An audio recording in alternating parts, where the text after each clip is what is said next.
سلام بچه ها، روز و شبتون بخیر باشه. امروز اومدیم با یه آموزش خفن دیگه که توی این آموزش میخوایم این عکس رو با ادیت توی ابزار فتوشاپ تبدیل کنیم به این عکس.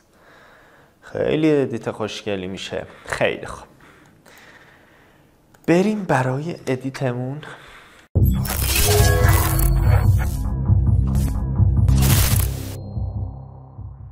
اول از همه یه داپلیکیت از عکس هم میگیرم. بچه های این عکس با دوربین آلفا 7 تیری عکاسی شده با لنز 85 میلیمتر.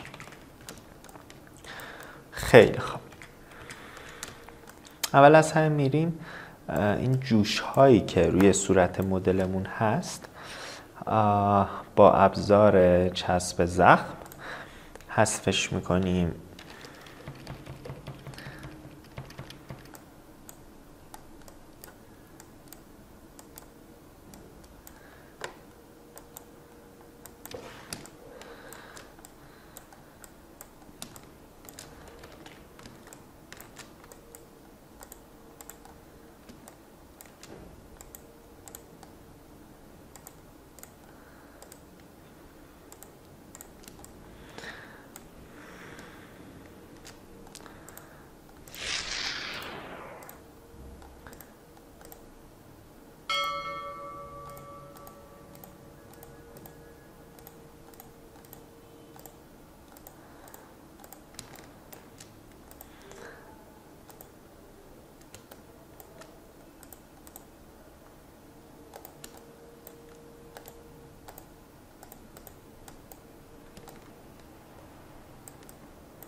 خب حالا تا حدودی این جوش ها برطرف شد به این صورت. قبل و بعدش رو ببینید، خیلی در حدی که تو چش نباشه. خب بعد از اون کنترل جی رو میزنیم یا داپلیکیت میگیریم از لایمون به این صورت. خیلی خوب، بعد از اون کنترل آی رو میزنیم و این رو میذاریم، مودش رو میذاریم روی حالت ویوید لایت. بعد میایم توی قسمت فیلتر، توی قسمت آدر های پس رو میزنیم و عدد حدود بین 24 اینا انتخاب میکنیم. بعد میایم باز دوباره فیلتر، بلار و گاشن بلار رو میزنیم، یه عددی بین 3 و 8 تا 4 انتخاب میکنیم. خب بعد از اون دستمون رو میگیم روی آلت و این گزینه ماسک رو میزنیم. عکسمون به حالت قبل برگشت. حالا این قسمت رو میبینید مشکیه. ما باید بیایم با قلم سفید اون قسمت های از عکسمون رو که میخوایم رو توش بشه رنگش کنیم. میایم براش رو انتخاب میکنیم، رنگمون رو سفید انتخاب میکنیم و اون قسمت های صورت رو به این صورت، بله،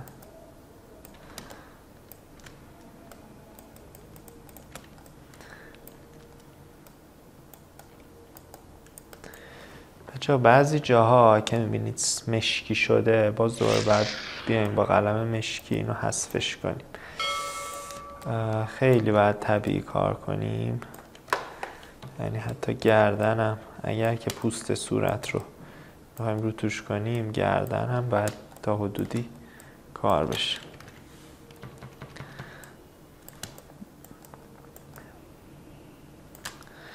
یه قبل و بعد ببینیم، این قبلش این بعدش. قبل از اینکه ادیت بشه، بعد از اینکه ادیت بشه. خیلی خوب، میایم این دوتا لایه آخریمون رو انتخاب میکنیم، جی رو میگیریم و انتخاب میکنیم و کنترل جی رو میگیریم که داپلیکیت بشه، کنترل ای رو میزنیم که لایمون یکی بشه. بعد میایم توی قسمت فیلتر، کامرا را فیلتر رو میزنیم. خب اگه دقت کنید یه کمی عکسمون اوور شده و خیلی زیاد از حد روشن شد. یه مقداری میتونیم خیلی کم، بله، عکسمون رو تاریک ترش کنیم. هایلایتمون رو میتونیم کمش کنیم که صورت سوژمون بهتر دیده بشه. خب به این صورت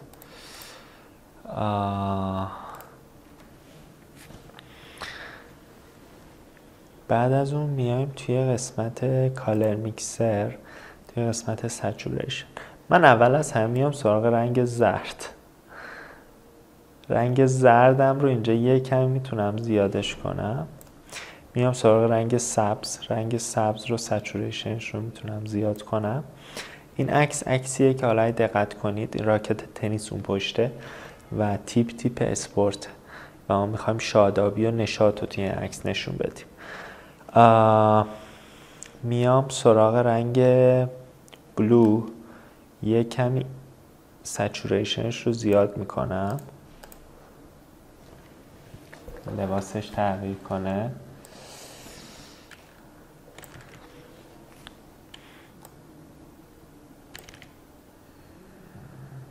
با سبز رو یه کمی بیشترش میکنم. خب بعد از اون میام توی قسمت هیو و رنگ سبزم رو یه کمی دستکاریش میکنم.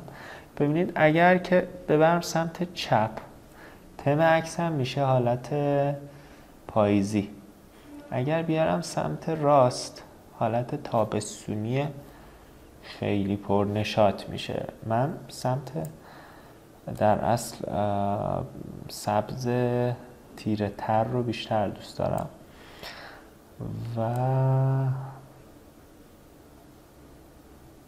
باز دوباره یلو رو یه کمی هم سمت راست. به این صورت خیلی خوشگل شد. خب فعلا کاری با کامرا را فیلتر نداریم. عکسمون این شد تا اینجا.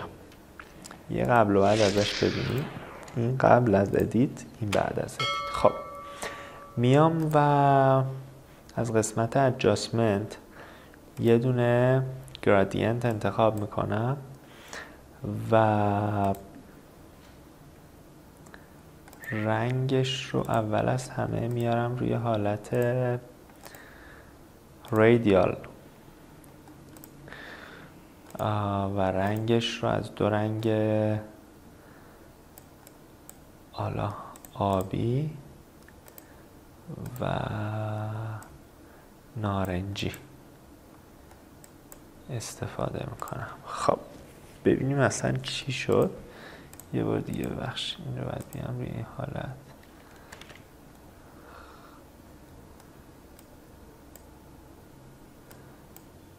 آبی و نارنجی.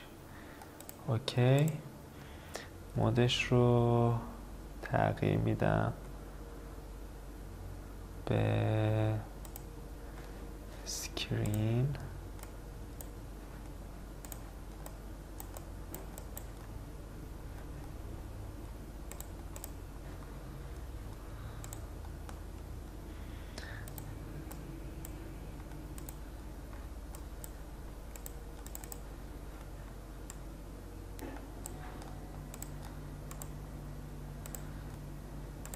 ببخشید.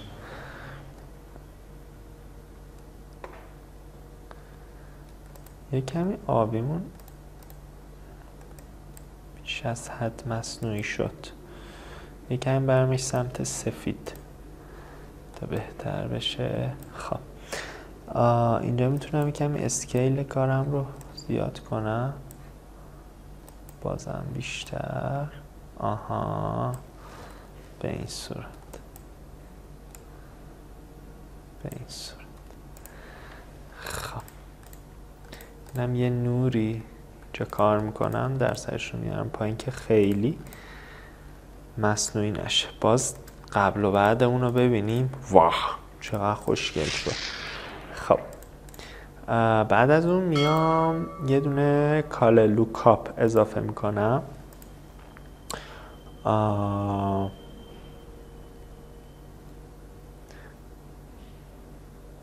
این فکر میکنم خوبه این حالت که یکم کنتراست بده به رنگامون به این صورت. فکر میکنم دیگه عکسم اوکی شده. همونطور که میبینید این قبل از ادیته و اینم بعد از ادیت.